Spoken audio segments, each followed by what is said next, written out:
Adam Guillette is with us, president of Accuracy in Media, AIM.org, talking about the NEA, the nation's largest school union, taking guidance from the Zinn Education Project and something called Rethinking Schools, shaping public school curriculum.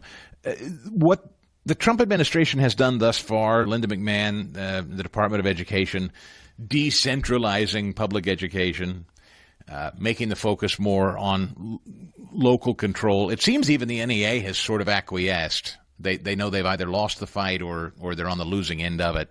Is that your sense of it? I felt relatively optimistic that school choice is growing, and most people seem to be embracing it, I think, but I hope it doesn't stall out.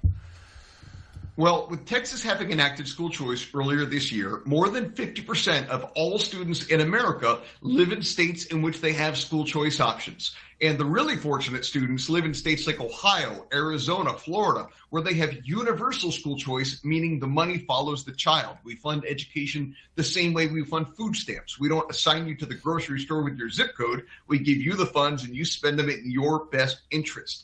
But the NEA is still the biggest donors in all of American politics. They donate more money, the teachers unions, than George Soros, more money than Charles Koch. And the worst part of it is they're donating our money. Our education system is not set up to educate students. They fail at that task by every objective measure. And by every objective measure, the generation right now is going to be less educated than the generation before them. You know, we all dream of a world in which our children have a better life than us. We know unequivocally they'll be less educated than us if they go to a public school.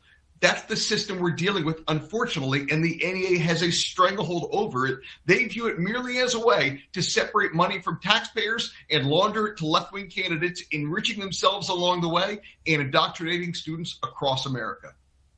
I got to tell you, I never mean to sound like a broken record. I never mean to lecture. I never mean to make people feel bad about their station in life. I know a lot of people feel like, well, this is the only thing I can do for the kid is put him in the public school. I can't afford. Yes, you can. There are so many options that don't have to cost you a fortune to educate your kid a different way. You do not have to succumb to the public education system if you don't want to. Adam Guillette, thanks for sounding the alarm at Accuracy in Media. I appreciate you. Thank you so much for having me.